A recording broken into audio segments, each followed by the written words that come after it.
All right, we are doing it. We are live. Happy Wednesday. It's Wellness Wednesday, and it is another week that we're alive. We're here and we're able to go deeper.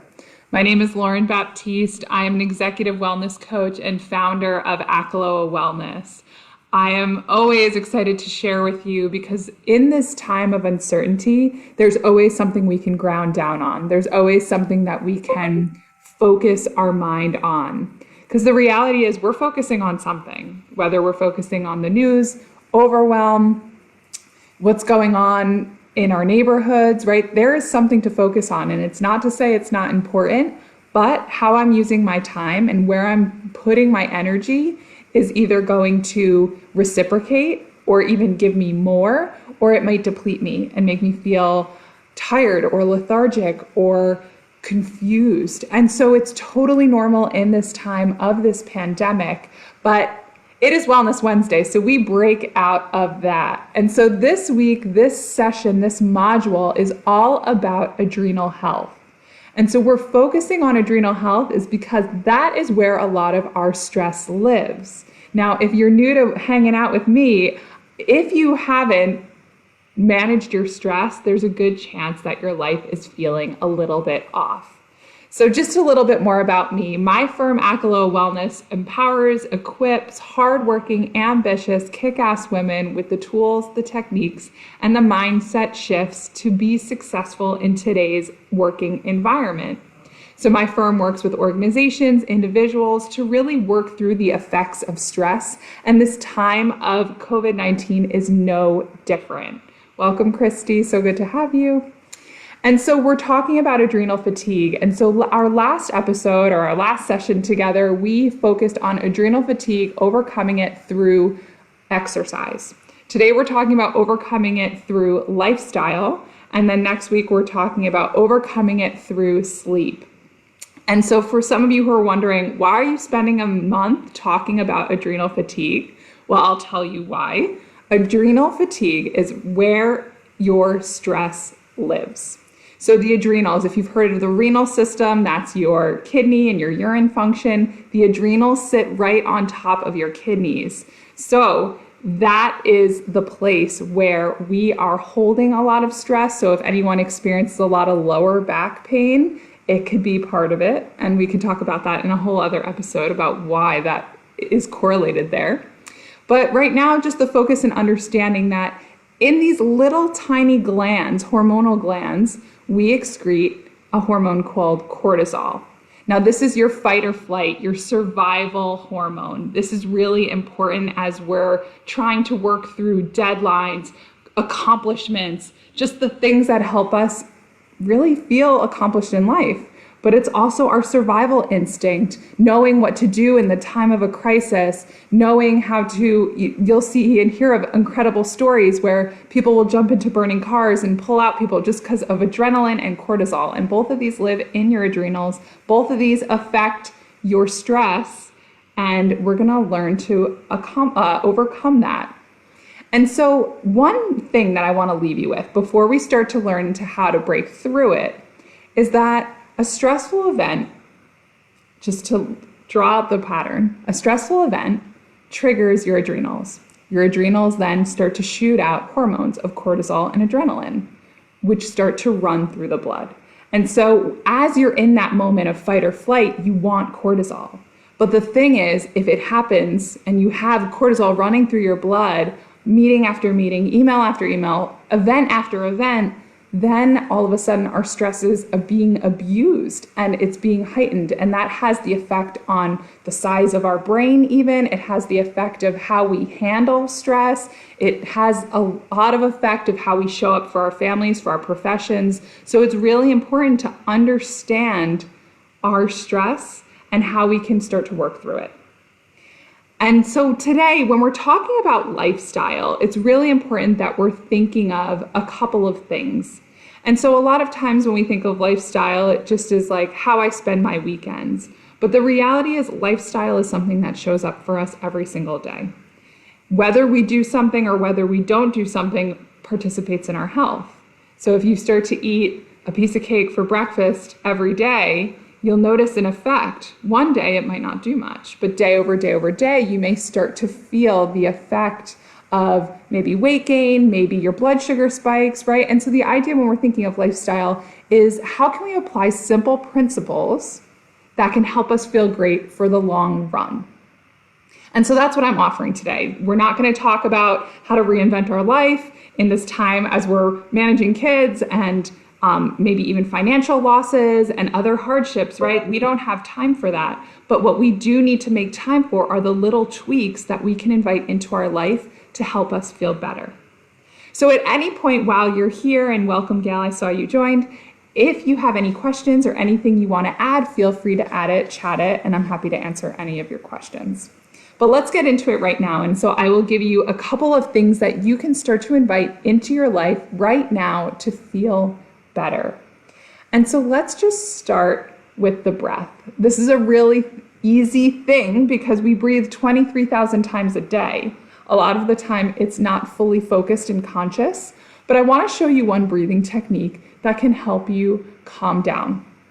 And so what we want to do is take from that heightened sense of always alert, that tenseness, and start to cool it down. So one really cooling breath that I like to share with a lot of clients that I work with is called alternate nostril breathing, or Nadi Shodhana breathing. And it's a really simple technique. And so you'll take your ring finger or your pinky finger and your thumb, either one. Sometimes some people like it with their ring finger better. And what you're going to do is take your thumb on your right hand and cover your right nostril. You're going to inhale through your left nostril. And when you're full, you'll close it with your ring finger, holding your breath at the top. And then you're going to release your ring finger and release out the left side. I did this wrong. Inhale through the left side. Close your ring finger. Here we go. Let go of the thumb. Exhale out of the right side. Here we go. Full cycle. Inhale through the right side. Exhale, close. Release here through the left nostril. Release. Let's do this again. Inhale through the left nostril. Closing. Exhale, release the thumb. Exhale out of the right nostril. Inhale right. Hold at the top. And then exhale left. So ideally we start with the left and then we end with the left. The left is a more lunar side, it's a cooling side. So we always want to start this breath inhaling through the left side, and then to close the cycle we exhale out through the left side. So this is a practice that I work with when individuals are telling me that they're feeling overwhelmed, that they're feeling even heat in their body, any irritation, migraines, even sometimes feeling just any other types of just heightened sense of tension. It's a really cooling, really pacifying, beautiful breath. This is even great hot flashes or anything that's really building up heat inside of the body. It's very cooling. And so the idea is we just want to simmer down. A lot of us who I'm engaged with, who I'm working with, who I connect with, you're spending your time trying to juggle life. And so could you do this in a really simple way as you're waiting for a meeting to start? Or even if you're on a meeting that doesn't have video, right? You can start to do alternate nostril breathing and nobody will see. So it's a cool technique that you can invite into your life, really simple. So that's our first one, alternate nostril breathing, really, really simple. The second technique that I want to invite as you think about reducing stress in your life is finding disconnection from your devices. And so this one sounds really easy. Maybe we know this already, but the question then I pose to you is, are you doing it? How often are you disconnected from your phone or your computer, right? So often, most of our day from the waking hours, we have one of those devices next to us. And I want to start to invite the idea of, at least before bed, starting to slip away from your devices, from your TV, your screens. We are looking at screens all the time, and they're meant to stimulate us. You'll see advertisements, how flashing, and the colors are so bright, and this is why Instagram is so popular, is because there's so much stimulation on the eyes. But what this continues to do is heighten our stress. It starts to mess with our sleep. There's a lot of studies that say that the effect of our devices, right, throws us off. They even talk about the EMFs, the electromagnetic fields of just being next to my computer and my phone. I'm getting all of this energy or radiation. So you can only imagine, right, by having your phone on you or on your lap, how it could affect you in the long run. And in the science of Ayurveda, we actually correlate the effect of the EMFs or that radiation with stress, increasing our stress. So EMFs increase our stress. So being really mindful that the two are correlated. So can I separate myself from my phone? So I'm going to invite that for you at least an hour before bed, at least an hour after waking up, if possible. Sometimes people can't split from the phone or from devices for that long. But what I will say is your world will change. Your sleep will improve. Your mornings will feel more peaceful and easy. In the morning, we have such a low energy and it's starting to rise. But if we fight it with a work email or some type of a fire drill, then we already start to go in depletion mode. Then I go into fight or flight because my body has no other choice. So this is your choice. Can you disconnect for that phone for an hour? Just try it. Maybe you start with disconnecting at the end of the day and reading instead from a hard copy book. Maybe you use it in the morning, right? Just think about what might work for you and see if you can invite that into your life. Really simple principle. And also think about how can you combine these? Maybe instead of reading Instagram or scrolling on Facebook before bed, I actually practice alternate nostril breathing. Just saying. All right, so I want to give you one more technique that you can try that will start to help you reduce that cortisol in the body, that will start to reduce that stress in your life, and that will help you feel better. So here it is. Take a deep breath. Bum, bum, bum. Okay. This practice is really important because it's going to really just change the way that you perceive everything around you. So one thing, before I give it the credit that it's worth and beyond, I should say this one technique has brought relationships back together. This one technique has the power to reduce your stress, which is why we're here today. This one technique can have you feeling incredible, and it's so simple. And the practice is of gratitude. So I encourage you every day to keep a running list of at least 3 things you're grateful for. It's really nice if you can think of new things, but sometimes it's just in hard times to be grateful for anything at all is a blessing in itself, because I know it can be really hard. And so what happens when I'm actually grateful, I'm not sad because I'm focusing on what I'm grateful for. When I'm truly grateful, even if only for 2 minutes a day, I'm not angry, I'm not scared. It starts to change the mindset. And so just by writing down 3 things that we're grateful for every single day, we have the power to transform our lives.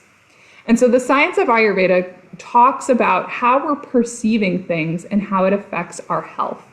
And the truth is, if something were to stress you, imagine you had a hard boss that you worked with. Some of you who are joining might be working through something like that right now. If you were challenged by someone that you're working for, imagine that compounding over months, years, how that might impact you. Maybe your heart starts to feel a little closed. Maybe you feel a little bit of overwhelm. Maybe you start to feel tension headaches, or you get sore throats because it's a communication alignment with how you speak. There's so many things that can come up just by working with someone you're stressed with. So just by being grateful in that moment, finding things about them that you could be grateful for, finding things in your life that challenge you, that's really the next level step up of taking your well-being to the next step. It's not just being grateful on happy days. I'm grateful for my promotion. I'm grateful that my family's healthy. No, it's taking the hard times and going that one step further. I'm grateful for that person who challenged me because I'm showing up better on the other side.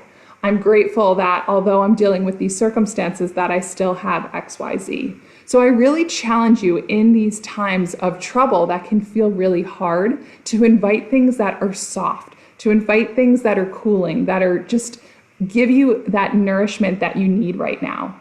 And so for a lot of you as mothers or sisters or daughters or partners or colleagues, right? However you're showing up, I want you to see if you can invite just a little bit more ease in your everyday, and see if you can share that with those who are around you. Now more than ever, we need to calm down. We need to take control of what we can. We need to focus on the certainty of what we have going on for us, even if the certainty is only this small.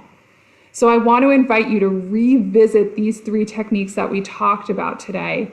Alternate nostril breathing, really simple technique.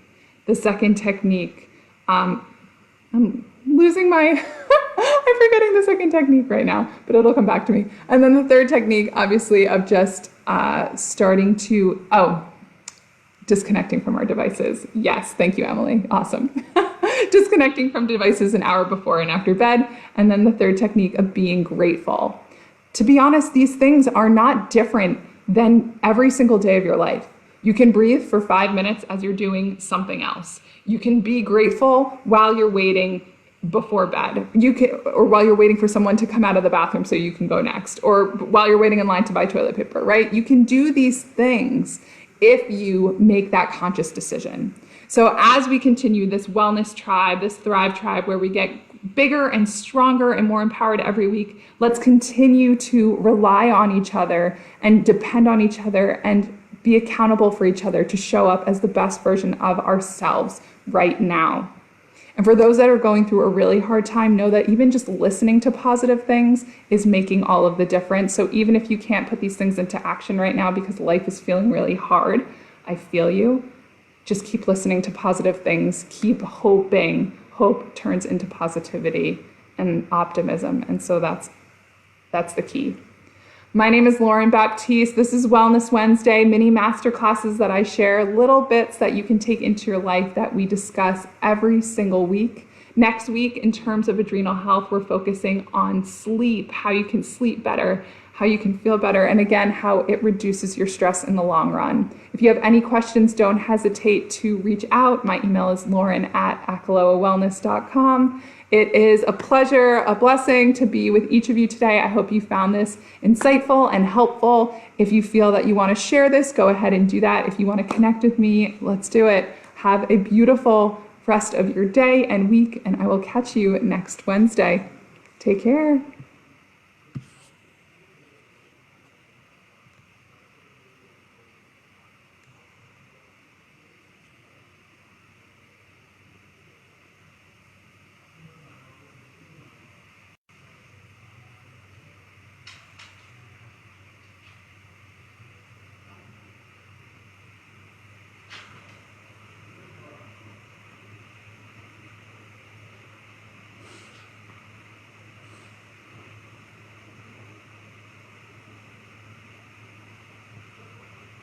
Thanks, Emily. Thank you, Mary, for joining. Appreciate you. Have an awesome rest of your week. Thanks, Emily, for reminding me. Talk soon.